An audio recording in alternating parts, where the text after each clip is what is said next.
And it's recording, right. Hello, everyone. Welcome back to Musicians Chatting Music podcast. I'm here with another guest looking very, very chill today. I want to welcome Tim to the podcast. Tim, I would like to introduce you as child prodigy guitarist. Right, so I'll go with that. My God. So we were just talking a little bit before this. Obviously, like we've known each other a while now. Obviously not really managed to properly talk properly in a long time, to be fair, or at all. So it's really cool that we're doing it's been too long, man. Gives us a chance to do that, of course. So I've just got some notes to the side. Obviously, we've talked about previous to this as well. I'm just going to kind of go through that a little bit. So the first one was who you are and stuff like that. But I think I've kind of introduced that, but I don't know if you want to add to that, maybe. No, I'm just a musician from the Northeast trying to get a name for myself, really. Just up and coming. Working hard. Up and coming, that's a good word. Makes it sound more special, doesn't it, when you say up and coming musician? I'm up and coming. Yeah, literally. Yeah, so I would say Tim is a really good guitarist, and I remember we met each other because I kind of covered I can't even remember exactly what it was now, but I know I just covered some kind of guitar class at the Academy of Music and Sound where I studied and did my college and uni courses and stuff. And I was covering for Mickey or something, I believe, wasn't it? Yeah, I think so. Yeah. It was like a summer school thing. Yeah. So I think it was the summer school. I was covering for him for one session. You were there. And I remember we were just talking. You were a lot younger at the time, about 14, 15. And even back then you were really good, and I remember thinking, my God, this dude's gonna be really good when he gets a bit older. Even though you were good at the time, obviously it's like you were gonna get better and better. So I was like, I could see where you were going, and obviously since kind of keeping in touch since, I've seen that progression as well, which is really cool to see, and I love that type of thing. So moving on, that's a little bit of an introduction and stuff. What made you want to do music, and why did you start? Right, well, I think it goes back to when I was quite young, because I always thought guitar in bands and all that sort of thing was cool. I remember being in reception and listening to McFly and Busted and that sort of thing, and it was always it was pop music, but it was guitars and that. I was always that guy is really cool, which I later found out was the guy with the Les Paul. So I was must have been some early thing then. But I can remember being obsessed with them and reception, but I never really I had a pretendy guitar and mic stand and that, but I never really did guitar or any sort of music or anything then. But it wasn't until I got into my first year of secondary school when I got a guitar for Christmas, because my uncle plays, and I was oh, he's gonna teach you how to play and that. So I was all right, cool.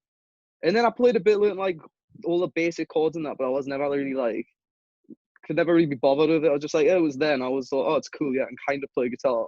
Yeah. But then I don't even remember why I saw it, but I saw Brian May play the solo for Bo Rap, and I was whoa, because I can remember it was the bit the fast drum.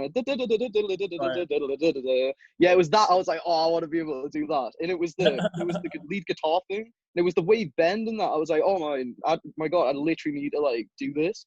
Yeah. So I remember going downstairs and being oh, Mom, have I still got that guitar and that? And then I'd try learning it on one finger, because at school I had started doing a bit of guitar anyways. I think at this time it was about year 8. Yeah. So the one thing school actually taught me was how to read guitar tab, which was super, super helpful. Because I read the tab for the Bo Rap solo, and I'm learning it with one finger. Then I started using 2 fingers and 3 fingers and just building it up from there until I could eventually play that whole solo. And yeah, that was kind of where I got started. Then I got introduced to Guns N' Roses somehow, and I saw Sweet Child of Mine. I was okay, I need to do this. This is my calling in life. This is my thing. There's always that moment, isn't there? Every musician I talk to has a different story, but it's always one kind of pinnacle moment where it's yeah, okay, I'll do this. It's awesome. Because I remember it just blowing my mind. It's the fast little runs. It was the run in the middle bit that goes into the pentatonic bit, and it's that just literally blew my mind. I was whoa, I need to be able to do all this stuff. And obviously just Slash looked so cool. Yeah. And obviously it was just the guitar and the Les Paul, and I had a fake Les Paul at the time. I was I need to I don't know, just that's how it was really. I was just oh man, I need to How long have you played guitar now? Oh man.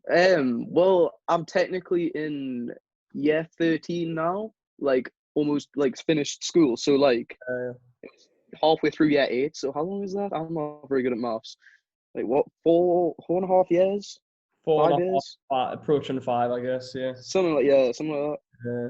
Awesome. My God, that's scary, man. That's scary. Do you know how long I've been playing guitar now? How long have you been playing guitar now? 14 years. Oh my God, you're old. We were just talking. So I started playing guitar when you were 4 years old.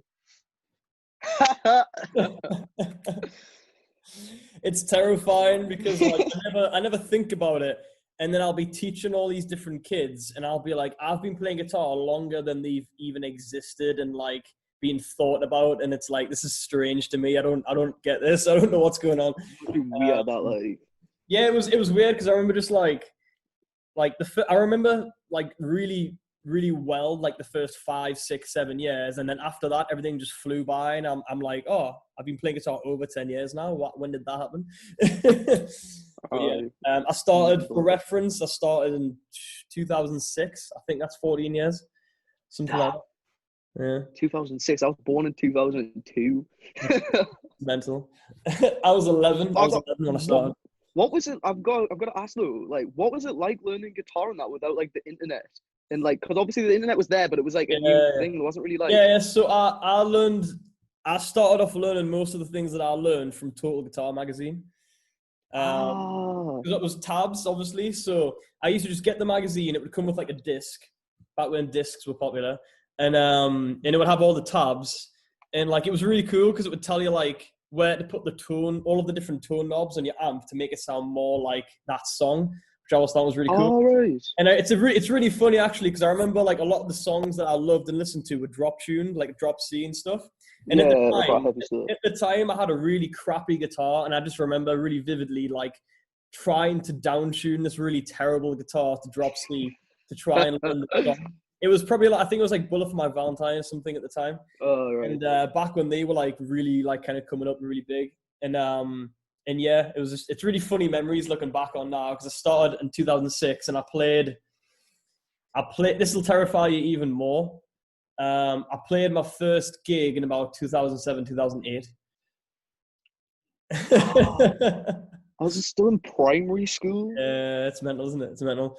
And I've talked about my story plenty of times before. Obviously, I don't want to go too much into depth with it because obviously this is more aimed towards you. But I'll throw a few facts in here or there. I'm still happy. I'm happy to know. So yeah, I know. Of course, yeah. So we talked about kind of what got you into music, why you started. Let's talk a little bit maybe about. Actually, let's talk about when we met. And okay. So we were just talking about this before. Obviously, we met at the Academy of Music and Sound during the summer school thing, and I thought you were incredible, and it was like really, really cool and mind-blowing. And then that was really early in my career and my stages of teaching and doing music for a living and stuff. And I remember you introduced me to your friend, who I then started teaching, which is like I was saying before, one of the first private students I ever had, which helped out massively. So it's crazy how things come full circle, because I helped you, and then you helped me, and then here we are again, type of things. Do you know what I mean? Exactly. Really interesting. But and then you were talking about the memory of introducing you to Rabbi, which I actually totally forgot about until you brought it up as well. No, literally, because I can remember that. I've still got that photo somewhere, like on my phone. I was like, oh yeah, I did meet him because Carl introduced you. Like, obviously knew him like from like gigs and that, and like you introduced us to him. I was like, oh right, because I remember. Obviously, when I was first learning guitar, the whole Anderson's music thing was always all over everything. The Rob Chapman thing, but like obviously, Rabbi was always sick, so it was like it was cool to like actually see like some sort of like celebrity sort of say like successful musician who's like doing it, and it's like, whoa, I've actually seen this guy online and that. Yeah, of course. Yeah, I've actually introduced a couple of people to Rabbi, surprisingly. Like, do you know Lewis McRae? Or not? Oh yeah, he's one of my good friends. Yeah. I introduced him at one Tosca gig, and then I introduced you at another Tosca gig. I think was it Tosca? I believe it was Tosca. It was Tosca. Do you know what's hilarious about that gig though? I had no idea who Tosca were. I wasn't even going to see them. I was going to see the opening band because I was mates with Ewan from PMT, and he was like in the opening band. He was like, "Oh, I can get you in on the VIP list for like the guild price or something. You want to come to my gig?"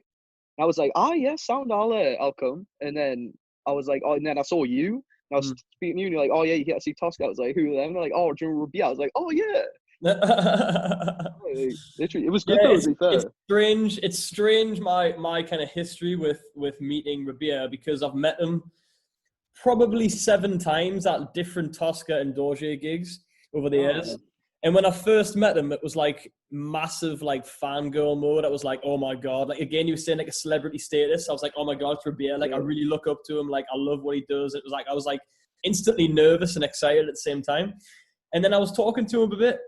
And then I met him the second time and talked to him a bit. And then by the third time, all of those nerves went away. And I realized that he kind of started talking to me back instead of me approaching him in a weird way as well. So that's by cool. Like, I think it was by the third gig, he came over to me because he recognized me from the past conversations.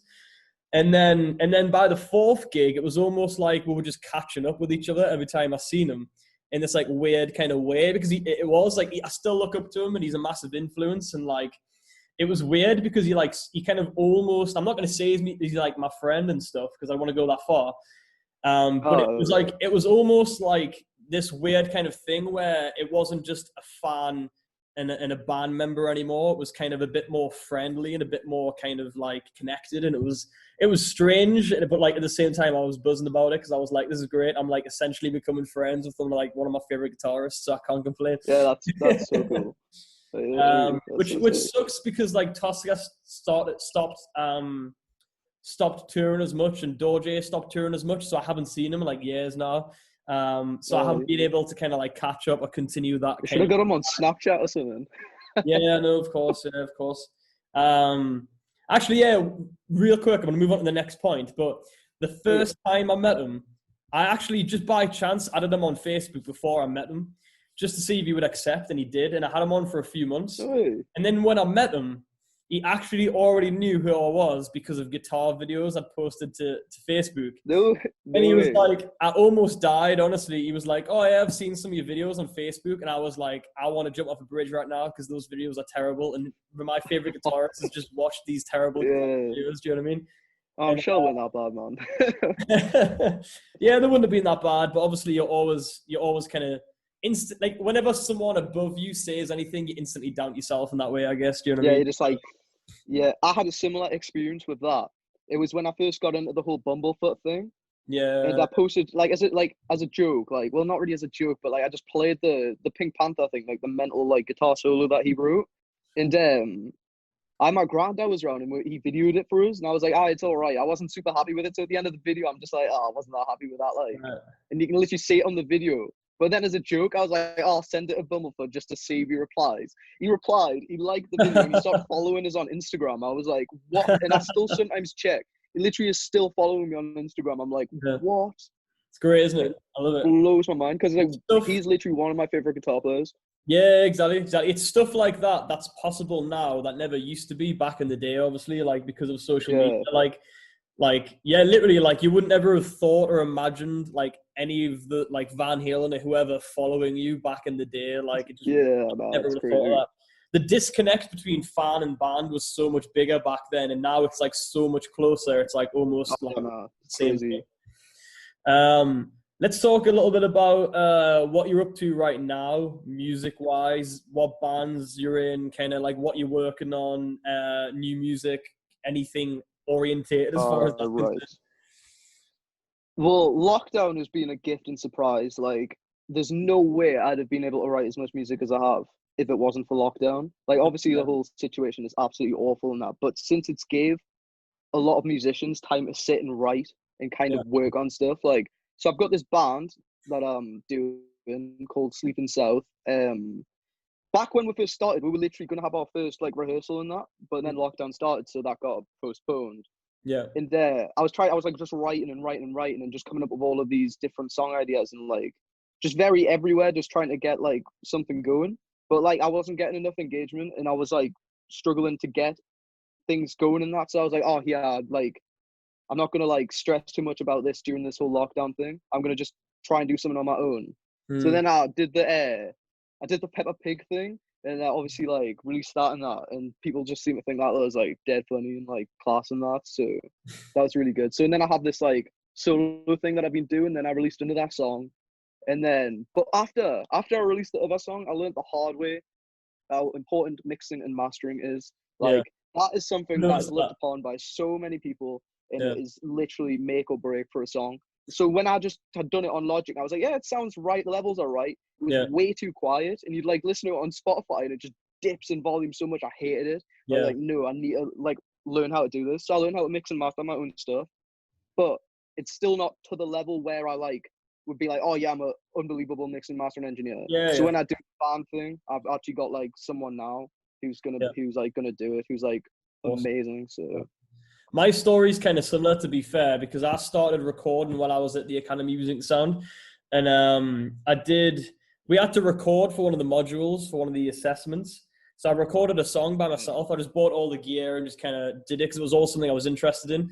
And then I like just kept writing and kept recording. And next thing you knew, I had like 8 songs. So I was like, oh, I'll put these 8 songs out. Why not? They sound pretty cool. And then like literally 3 months later, I was like, oh my God, they sound dreadful. What was I thinking? And then, oh and no.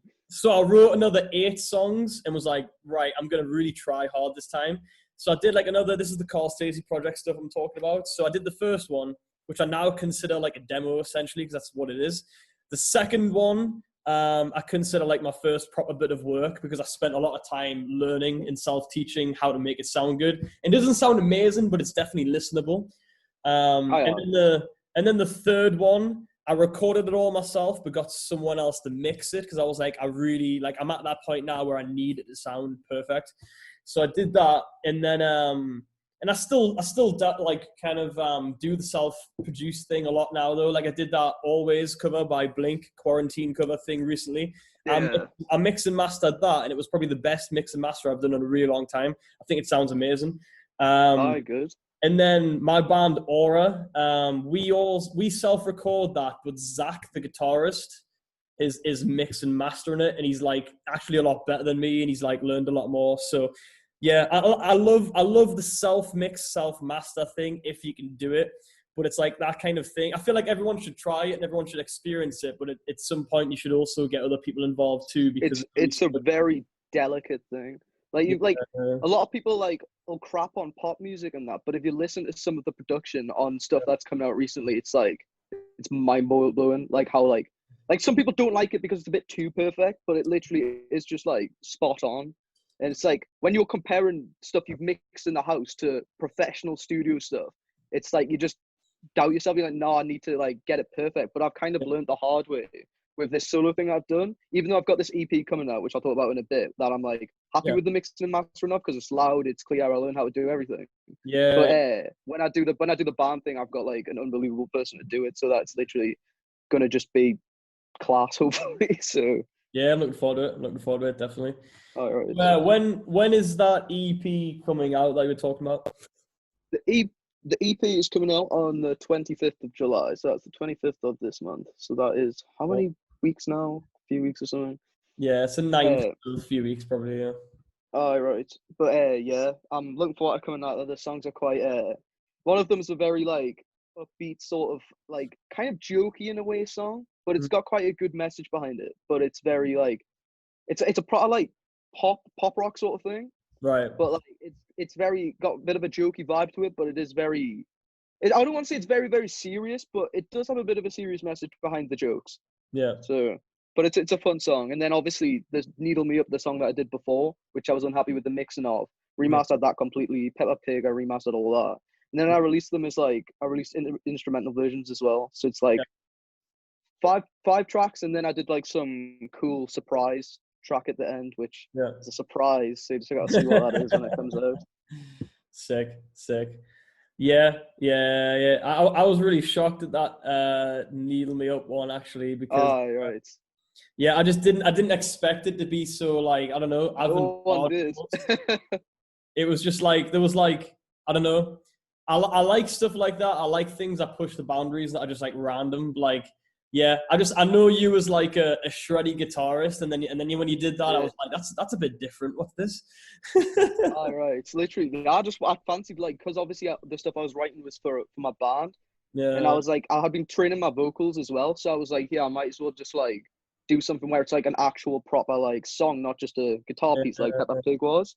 And I had this, obviously this super set of like, if you like look at the lyrics, it is quite serious song with like a deep yeah, message. So it was like, but it was so many words and it was so long. And I was just like, I don't want to compose like a 7.5 minute song. So I was like, yeah. right, I'm going to rap the verses so I can just say it all, big chorus, and then just go into some crazy metal section, Fair then enough. end with a ballad and just throw this big thing together and make it some Uh, epic song.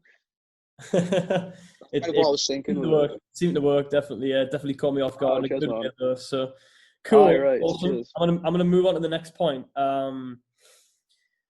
We were going to talk a little bit about like people being lazy in bands, and people with like commitment issues and stuff like that. Because I personally, obviously, I've been like, and not to sound arrogant, but obviously, I've been doing this a lot longer because of age purely, and uh, Yeah. and this is something that I've experienced time and time and time again, and it grinds on my gears every single time. Like, I don't know. Do you want to have some input on that real quick? Yeah, so many people like that. The same thing as you. Like, it don't mean it to sound like an arrogant thing, but I feel like a lot of people will be like, "Oh yeah, I'm not making it in music and that I'm not doing it," and I'm just like, "But you don't put effort in." Yeah, Like, there's so many times I've been in bands with people where I've literally just been like, "How do you expect this to go anywhere?" Because it's like I'll be working and working and working because it's obviously hard work. You just gotta grind it out, get everything done. But some people literally just take the mix so much with bands, and it's like if you want it, you either want it. There's no in between. You can't just half-ass it. You know what I mean? It's like 100%. there's so many people who think that they can just like think they deserve to be successful without putting any work in whatsoever. I'm just like, how?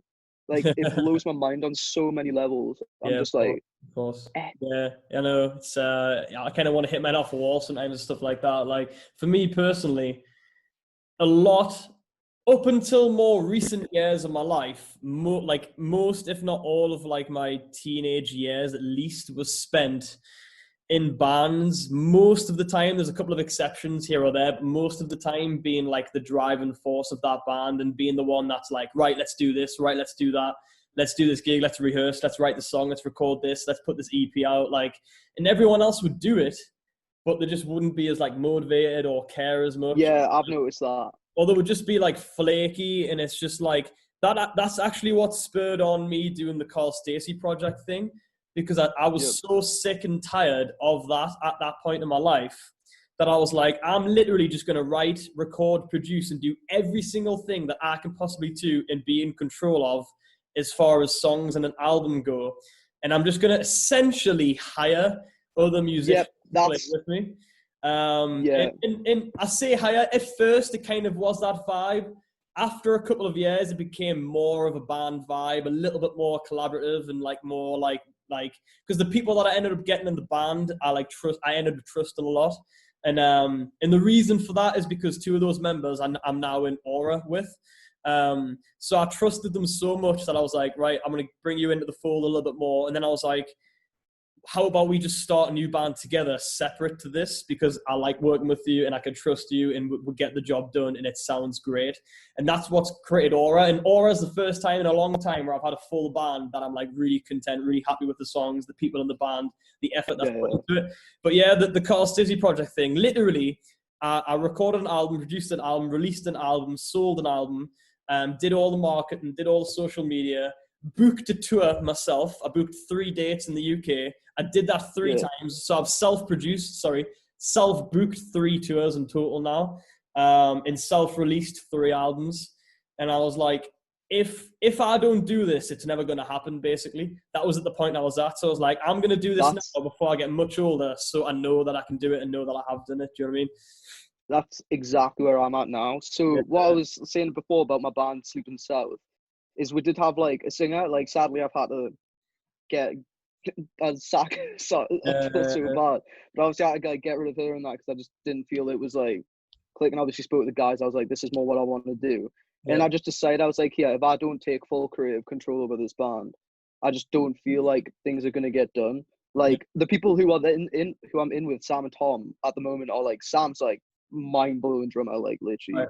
blows my mind. He's dead easy to work with, dead chill, and I trust what he says. Yeah. And then obviously Tom I knew from school, he was in the below me at school. He's like a great player as well.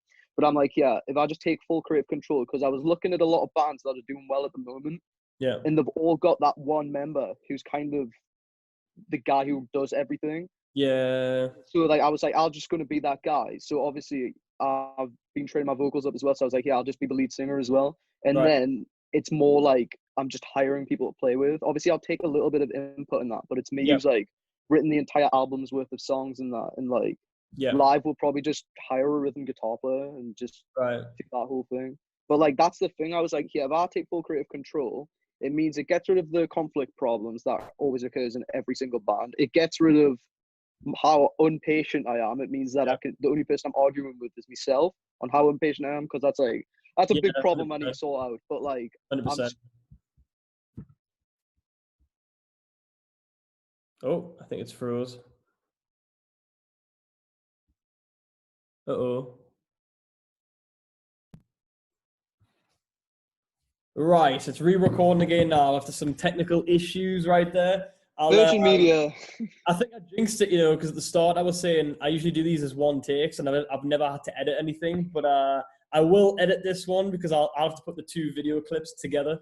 But that's fine, it's not a worry. So I haven't got much time left because I need to shoot and do some lessons. So I'm going to start kind of working towards kind of wrapping this little podcast thing up. I get the point of what you were talking about on the last topic. So I think we'll definitely talk about that enough. Probably, obviously, you just didn't get a chance to round it off. But the last topic, literally just a 2-minute topic here before I round things off, is talent even a real thing, or is it just hard work? That's the question. Hard work, 100%. I've had this argument so many times, especially with my mom and people, when they'll be like, "Oh, you're so talented." I'm just like, "Oh, like no, like you really think that if me and someone else started playing guitar at the same time, did the exact same amount of hours and the exact same amount of practice, I'd be somehow a million times better than the other person?" It's like, it just doesn't make sense to us. I've always just been a believer in just pure, just grind and hard work. I feel it's 50-50 between the two for me, because obviously you need the talent there in order to be good at whatever that skill is. Obviously, in this case, we're talking about music and guitar. So you need to have that talent there to begin with to be good enough to achieve it.